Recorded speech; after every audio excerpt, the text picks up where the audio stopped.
Are you Christian? Yes. Okay. What denomination? Being Presbyterian. okay. Being a traditional woman and shmishmortion. So you're against shmishmortion. Abortion. You're against it, or? I'm sort of a middle ground here. Should I explain? Yeah. I think from like a religion. From when she said she was Christian, straight away the guy asked her what denomination. And I don't rate that. Like, I don't think that matters, what denomination you are. That's the thing about religion. It's like everyone wants to be in these little groups. And it's like, look, do you believe in Yeshua, yes or no? As your Lord and Savior, King of Kings, Lord of Lords. You know what I'm saying? He's the only path. He's the only way to Yahweh. Almighty God. So that's all that matters. It doesn't matter what denomination you are. But hey. And that answer that he asked her, the question that he asked her should be a straightforward answer. Yes, I believe that it's murder. You're killing someone. Do you get what I'm saying?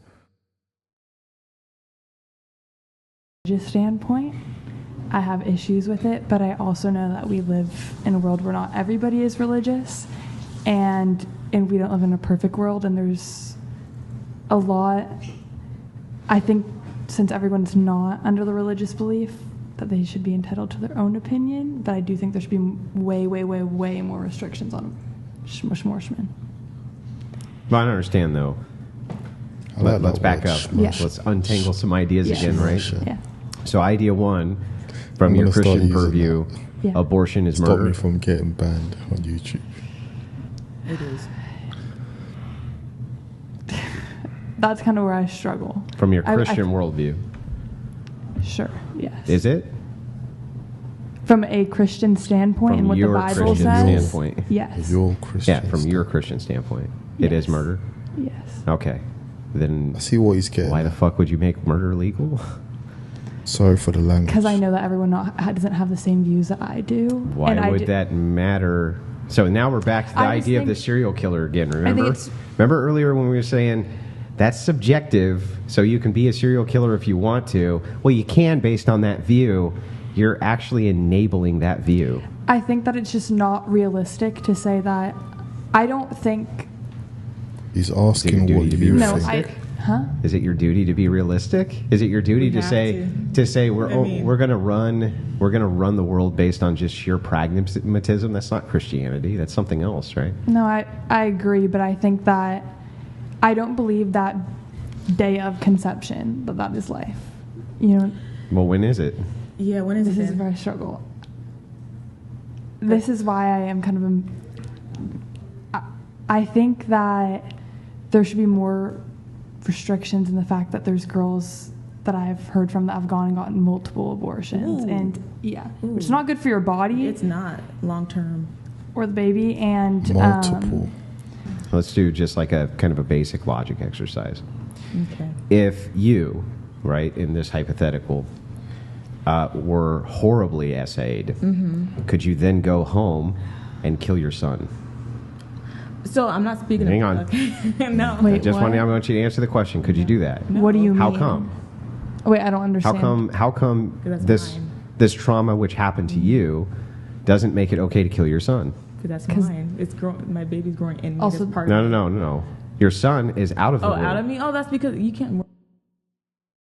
What I'll say about that is, if that's what's happened to anyone, for the sake of the question, is obviously he's asking a question towards someone who says they're a Christian. So they believe in Yah, they believe in Yeshua in a way. So you gotta understand that obviously from when you believe in God that, he's gonna make it, he's gonna turn it around, for your benefit. It's going to be a plus at the end of the day for you. I know obviously at the moment, whatever's happened. We can't change it. You know, whoever's done that to you is going to face the consequences. But you have a chance of having a child now. Do you get what I'm saying? And that's a blessing in disguise. So just know that you never know, that child might grow up to be someone that's going to be able to change your life around, you know what I'm saying, for the good. So based on who you believe in, I don't think you should get rid of that, you know what I'm saying, because God's going to be able to bless you even though it was out of whatever's happened, you know, based on the situation. You know, God takes us from wherever we've come from to wherever he's trying to take us, you know. So if you do really believe in, you know, the Most High, then you've got to see past that situation and see the child as a blessing for the moment. And that's just my input on that one. Hang on. I mean, honestly, I wouldn't want to be raised in an environment You'd like rather that. be dead than raised in a loveless household. Okay, no, but I'm No. saying as a fetus, As a fetus. you don't have that, obviously. Well, hang on. I'm just going to engage with this the best Okay. way I can to kind of walk you through the logic here. Not the logic. Let us assume for a second that that you That could one read stood the up, mind she of trying to cows. hear it. Okay, that you could. A cow is born specifically for the purpose of being eaten. Now, it's going to have a 3-year life cycle or 2-year life cycle till it gets as big as you can get it, and then you're going to humanely put it down, you're going to eat it. If you could ask these cows if they would rather exist for the 2 years or not exist for the 2 years, even knowing at the end of it they're going to get eaten, which do you think they would pick? Not even that, even us as humans, we don't know when we're going to die. Do you get what I'm saying? So it's like, would you rather have that chance, you know, that blessing of breathing and being alive, even if it's for the moment, or would you rather not live at all? I would rather take my chances. Do you get it? Because when I'm gonna die, it's not up to me. Do you know what I'm saying? So that's just how I would have explained it. I would have broke it down to, look, you're a human being. Would you have rather not lived the life, you know, not giving yourself a chance of experiencing life, or would you rather have just not existed at all? And I'm pretty sure a lot of us would say, you know what, even though my life's been a mess, at least I've lived it. Do you get what I'm saying? At least I've had a chance of experiencing, you know, what a human being is supposed to experience in this world. I don't think they would pick. Like, I just don't. I mean, I personally, like, if I knew that my parents didn't want me, I probably wouldn't want to be alive. Then let's ask you. If you could live 20 years of your life, right, knowing that at the end of that 20 years, the lights would just go out, but you would get eaten by aliens, let's say, would you still choose to be alive if you had good quality of life? No, I wouldn't want to subject myself to that. You wouldn't? No. Okay, so then... But then again, here's a question for us believers.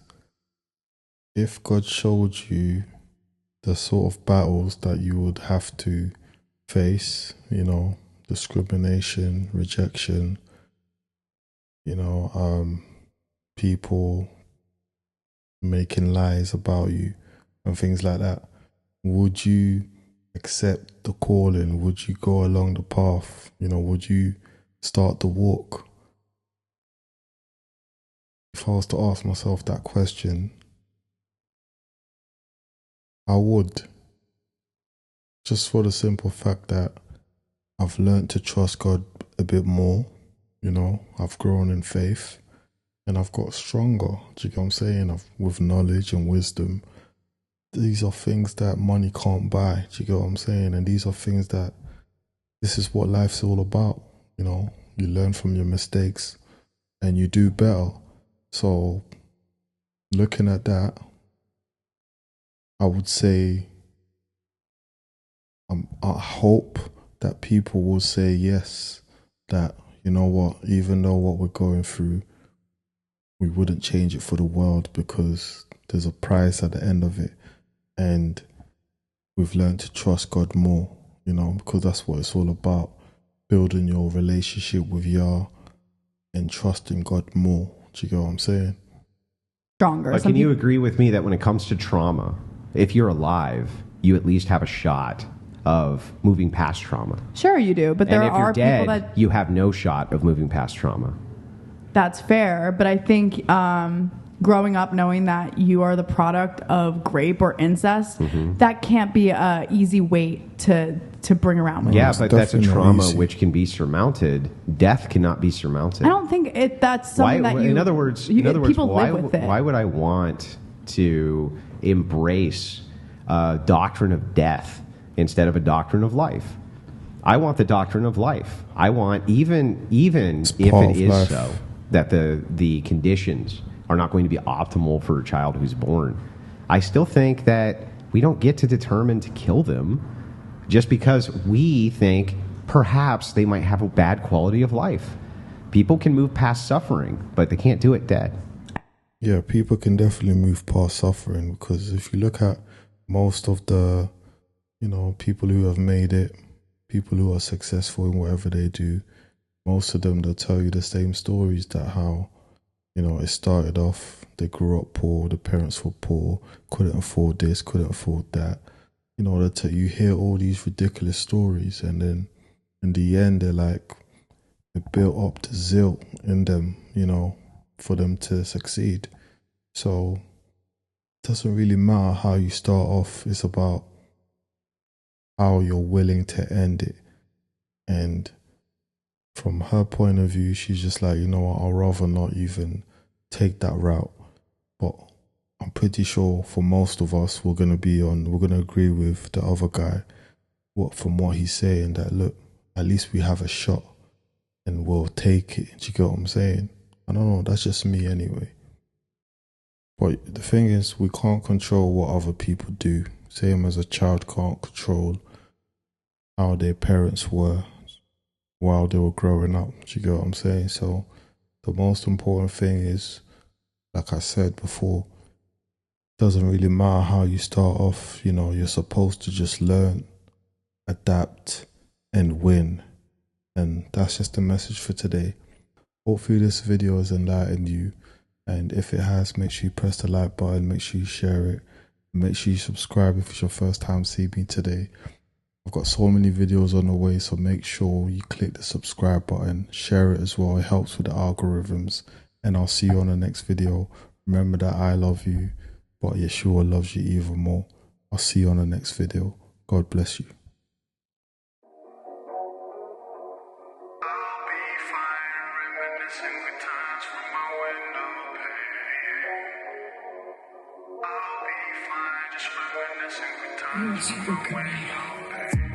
Was daddy's little princess, she'll break your heart in two. Thought that she was innocent, but that's far from the truth. 14, she thought she had it all. Then mommy died of cancer, the world was turning cold. Was getting nightmares, so they had to move away. Daddy's hardly there, but he cannot take her place. She miss her mom, she just wanna see her face. She packs her bags and decides to run away.